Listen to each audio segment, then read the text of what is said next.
Beleza. Graziela, nós tem assim feito uma enquete, né? O que devemos abordar no programa e as pessoas, nossa, Irene, traz sobre educação alimentar, o que devemos fazer, né? Porque a gente fica em casa trabalhando em home office. Hoje você sabe, né? Que tem milhares de pessoas trabalhando em home office, né? Então elas não estão. Aí ataca a geladeira toda hora, porque aí não sai para desaparecer e tal, né? E o maior adversário quando o assunto é saúde alimentar, o que acontece? Fale pra gente. Que o principal adversário, quando a gente pensa na questão da alimentação como um todo, é a desinformação. Apesar de a gente ter acesso a qualquer tipo de informação, basta você digitar no Google para você ter algum conhecimento mais superficial ou mais profundo sobre o tema que você quer saber, existe muito conflito de interesse na propagação dessas informações, né? E a desinformação é algo que faz com que a gente tenha, né, crenças inadequadas. Não diria crença, mas que você tenha um entendimento inadequado. Porque quando você fala no coletivo, né, existem algumas coisas que a gente tem que considerar pensando em qualidade, em higiene, em segurança mesmo dos produtos. Mas quando a gente leva isso para uma saúde alimentar a nível individual, né, eu acredito que a principal coisa que atrapalha é a questão do excesso de informação que gera desinformação, a influência muito massiva da propaganda, né? E o estímulo que a gente tem de consumir determinados produtos por um apelo específico de marketing, que ele é bom para isso, que ele é bom para aquilo, que isso, que aquilo, e isso gera uma confusão, e a gente acaba se perdendo em relação àquilo que é adequado, aquilo que é acessível, aquilo que realmente vai fazer bem, né, para a saúde da pessoa, pensando na alimentação como um contexto geral. Graziela, então, nesse caso, as pessoas, é bom ela estar sendo acompanhada por uma nutricionista, é isso? Para que ela possa fazer uma alimentação adequada?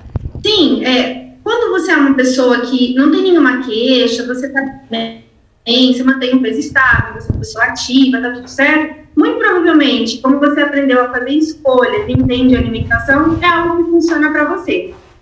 Quando você tem alguma queixa, está insatisfeito com a sua imagem corporal, tem excesso de peso, tem transtorno de comportamento alimentar, que a gente vê hoje muita questão da compulsão, da ansiedade por comer. Daí eu acho realmente importante procurar um profissional, né, um nutricionista que tenha esse olhar, né, mais holístico, no sentido de entender quem é você, por que você está passando por isso, quais são as suas necessidades e as dificuldades que você enfrenta para adequar a alimentação, né, um estilo de vida saudável para proporcionar o estado que você quer, seja estético de emagrecimento ou seja mesmo de melhorar o seu quadro de saúde, né, ter uma melhor adequação dos seus bioquímicos, baixar o seu peso, enfim. Aí é uma situação que a gente tem que avaliar de acordo com a necessidade de cada um. Não é que todo mundo precisa de um nutricionista, existe um consenso em relação à alimentação saudável. Mas o excesso de informação, né, e o apelo que é feito para que você siga determinada linha, uma influência de um modelo de estilo de alimentação, se não for bem avaliado, né, se você faz isso de uma forma muito aventureira, em vez de você colher benefícios, você pode trazer prejuízos à saúde. Isso é importante ter um profissional que avalia e que recomenda, que endossa, né, uma escolha que você faz ou que te orienta. Assim, não é a melhor escolha que você faz comendo dessa forma, fazendo desse jeito. Então, aí eu acho que precisa realmente de um profissional. Sim, Graziela, agora deixa eu fazer uma pergunta, acho que todo mundo é curioso, porque a gente pode observar que devido a esse isolamento, essa doença que estamos enfrentando, as crianças estão em casa, os adultos, e a gente vê atacar a geladeira o tempo todo, e a gente vê que está causando uma grande ansiedade no povo, né? O povo em geral, eles estão ansiosos porque fica dentro de casa, ou às vezes tem que trabalhar dentro de casa, as crianças não têm como ir brincar na escola, ou como descarregar a energia delas.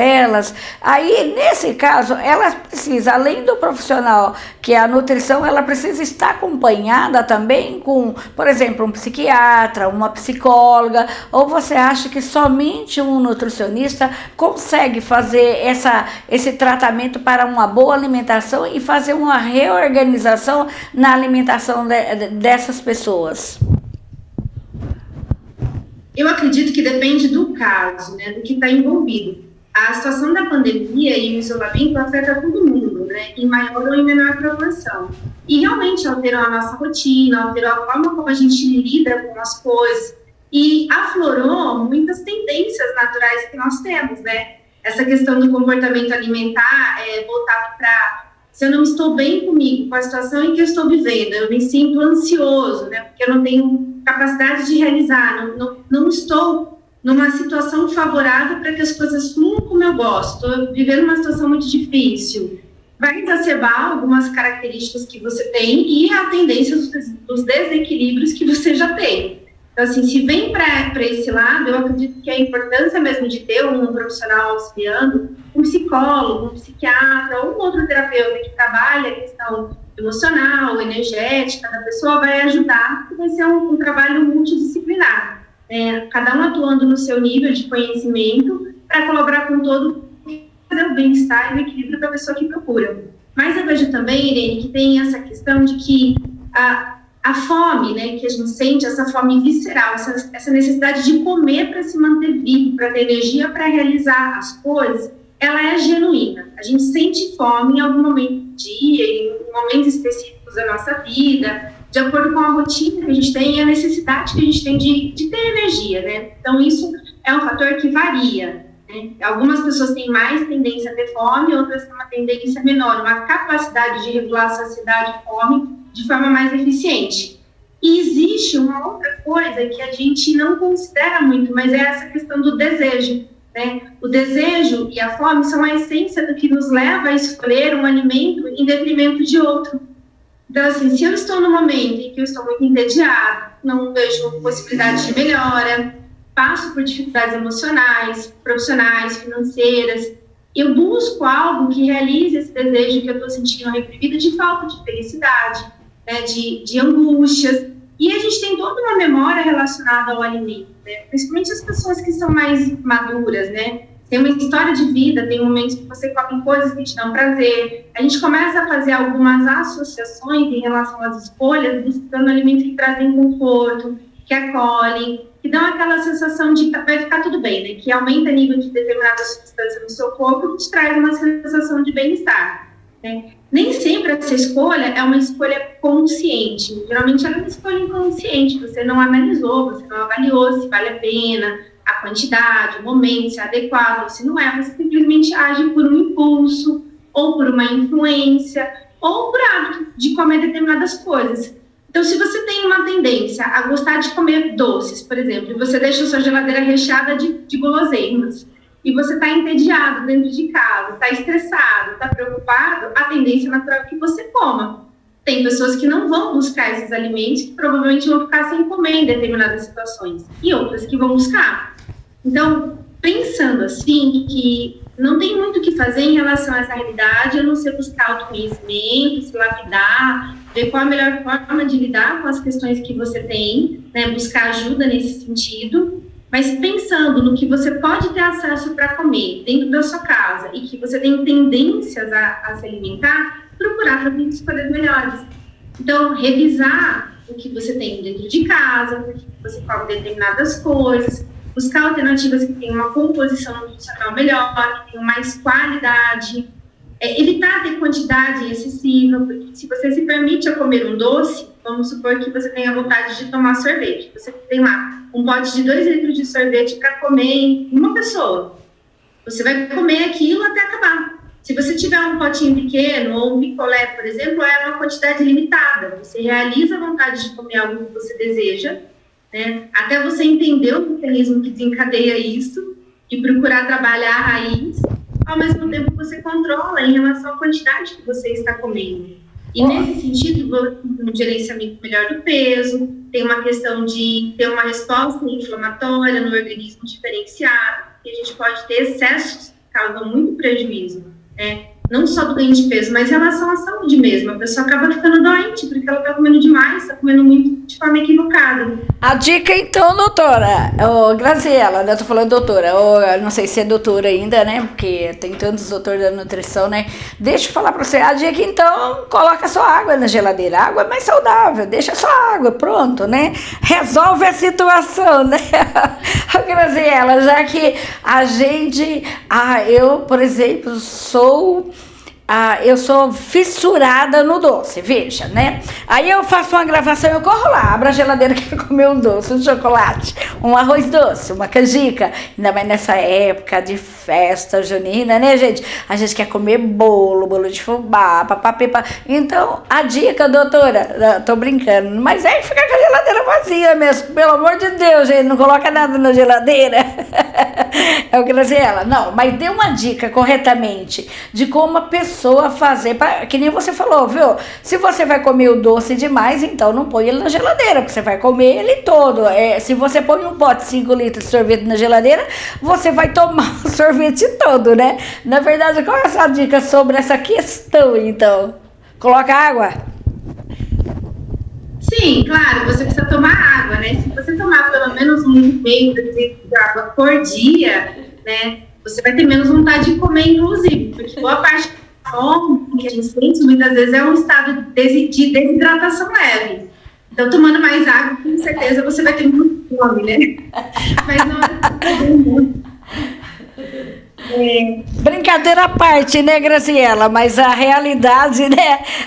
O pessoal tá tão assim, meu Deus, e que eu ponho na geladeira que se eu também não tenho recurso para comprar esses alimentos saudáveis. Vamos lá, Graziela. Eles custam mais caro ou não custa mais caro para ter uma alimentação saudável?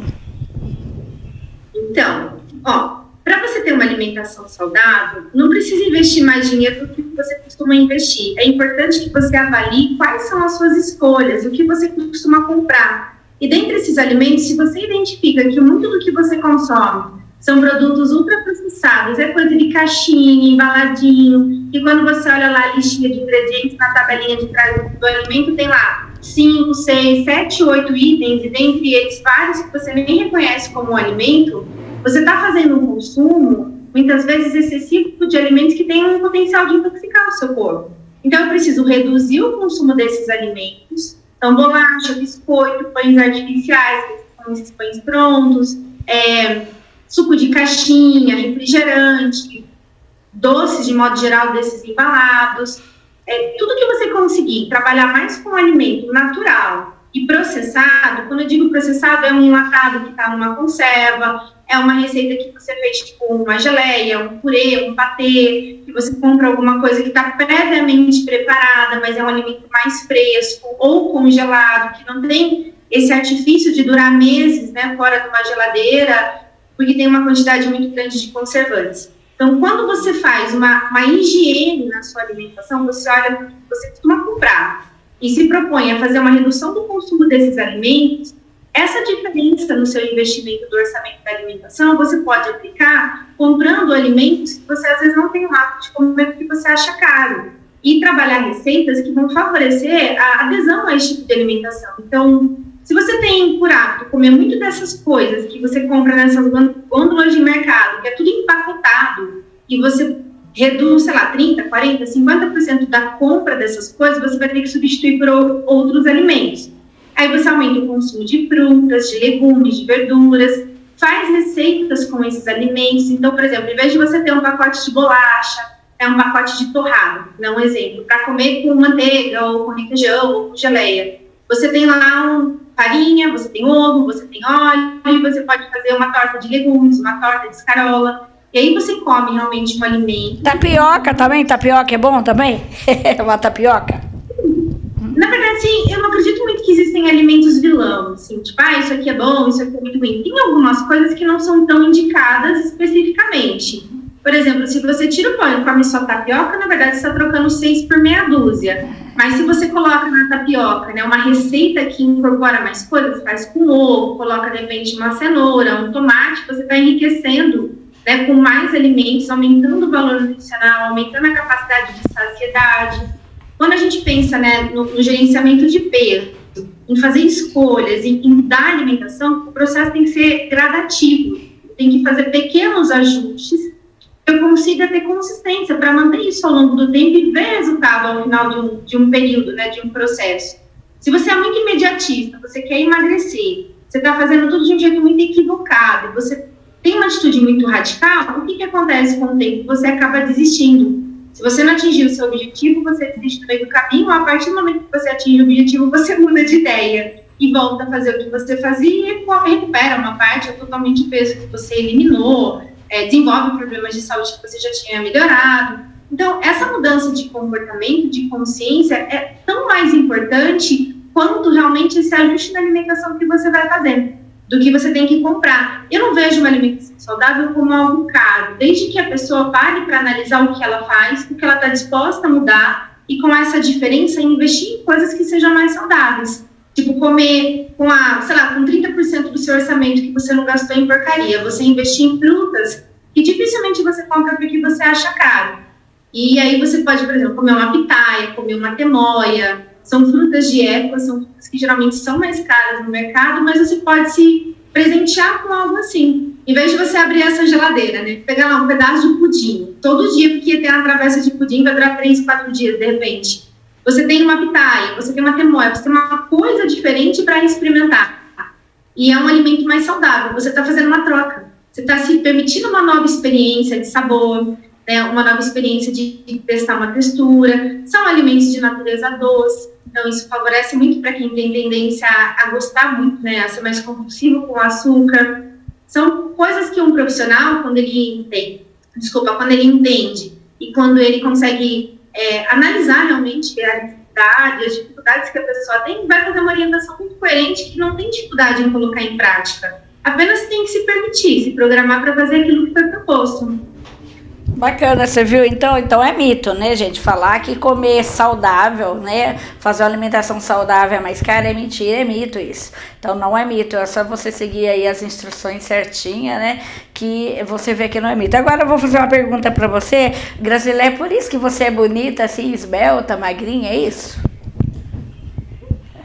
Eu acredito que é um conjunto de fatores. É isso, né? Tá vendo? A Graziela é bonita, magrinha, esbelta, né, gente? Pra você ser que nem ela, você tem que querer, né? Se você não quiser, você não chega em lugar nenhum. Mas veja, gente, para de ficar atacando na geladeira. Quanto comer pudim, quanto comer bolo, meu Deus. Eu mesmo, né? Ai, dona Irene, para, pelo amor de Deus. Eu vou seguir seus conselhos, viu, Graziela? E olha...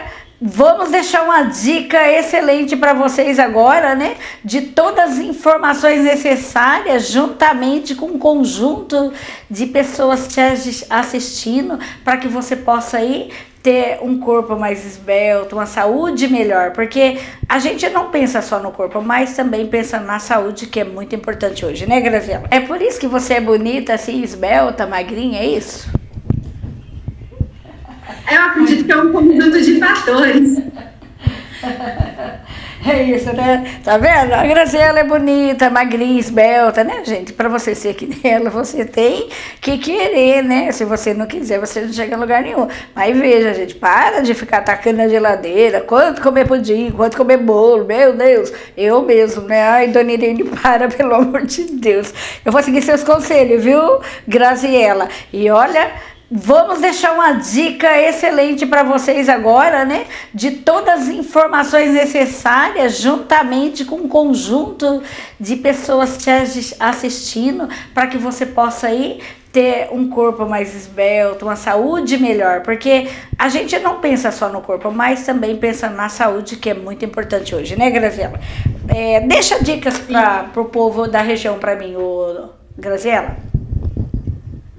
Sim, isso que você falou, Irene, é muito interessante, porque muitas vezes a gente passa por momentos difíceis e que não tem uma capacidade, assim, de fazer controles, de fazer mudanças, porque você se sente perdida, se sente confuso, e essa mistura de sentimentos, essa bagunça interna que você fica, não permite que você tenha clareza para planejar, para tomar as decisões, e aí você vai vivendo atropeladamente, né? Até chegar uma hora e falar, meu Deus, olha o que aconteceu. E aí você tem que tomar uma providência, né? Geralmente é aquela coisa mais radical. Agora eu tenho que fazer uma dieta, eu quero perder 10 quilos, 20 quilos, ou, nossa, se eu não fizer nada, eu vou ficar diabético. Então a gente não precisa chegar nesse extremo de falar assim, nossa, olha o que eu fiz comigo e agora eu tenho que fazer tudo diferente. Se você tiver, né, a boa vontade de, no dia a dia, prestar atenção no seu corpo, em como você se sente quando você se alimenta, se você sai da mesa com uma sensação de saciedade, mas com leveza, ou se você costuma sair da mesa com aquela sensação de empazinamento, tô cheio, comi até não aguentar mais, né? Se você come rápido, se você come devagar, se você mastiga bem ou não, começar a prestar atenção em como você lida com essa questão do ato de comer e de se alimentar, de se nutrir. Já vai fazer diferença porque você pode fazer pequenos ajustes positivos nesse sentido. E aí trabalha a saciedade comendo menos, né, quantidade, e se sentindo melhor, com mais leveza, com mais gestão e uma assimilação mais eficiente. Quando você pensa na tua relação com a comida, você tem que olhar quais são as suas tendências, se você gosta de determinados alimentos, como você gosta de comer, em que ocasiões eles aparecem, com que frequência você tem consumido isso.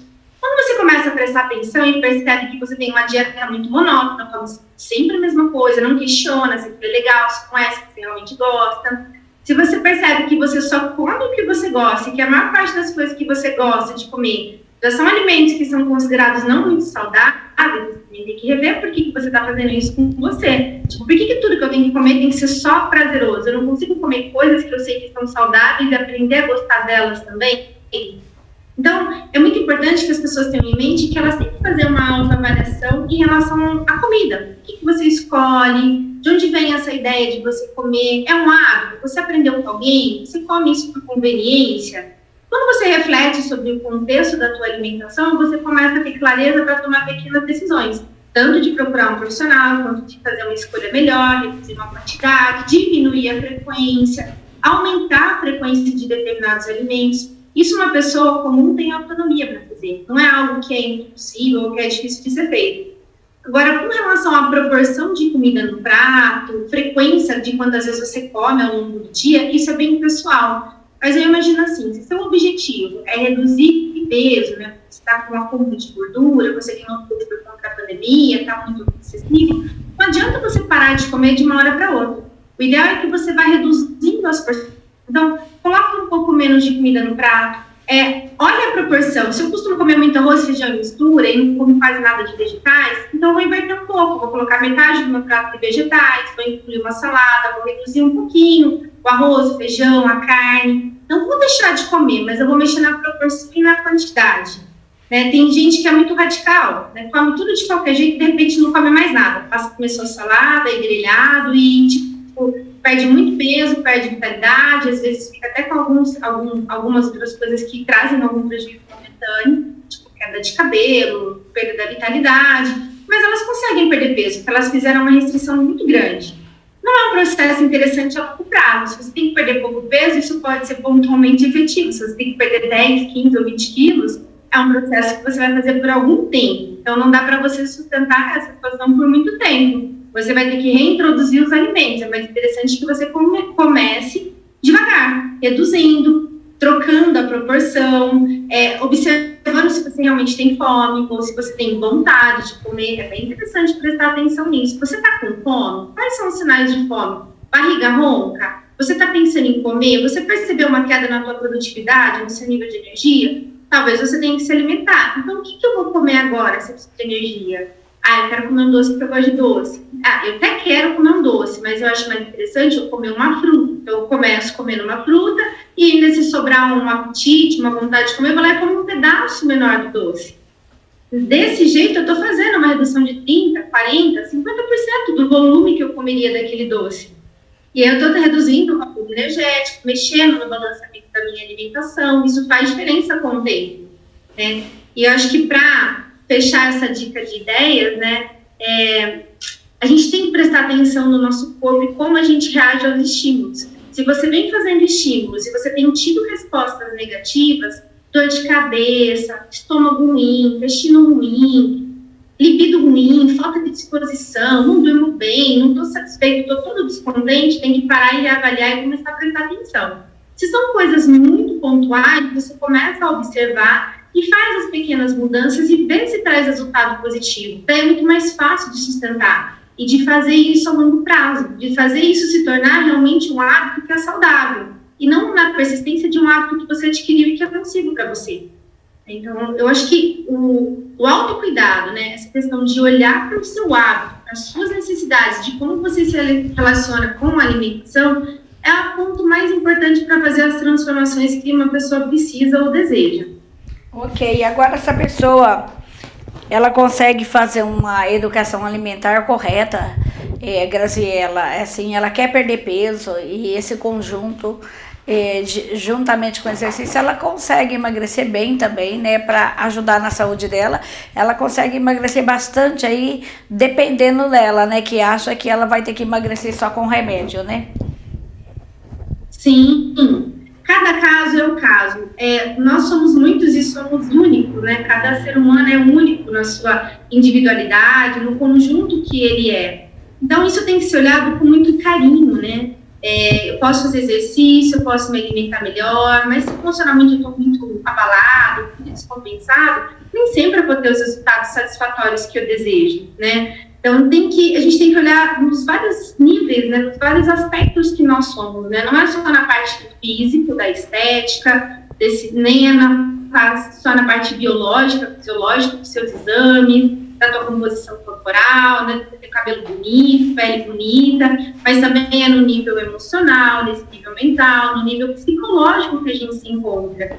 Se a gente ignora determinadas coisas, você tem dificuldade para sustentar, né, essas mudanças, porque não é uma coisa que acontece da noite para o dia, é realmente plantar uma semente, regar, e aí com o tempo, né, incorporando esses hábitos, tendo uma certa constância, uma disciplina, uma determinação de fazer isso acontecer, a chave vira, né, e você realmente muda. É muito mais fácil você desapegar de determinados hábitos que são ruins, quando você já conseguiu conquistar hábitos que fazem você se sentir melhor.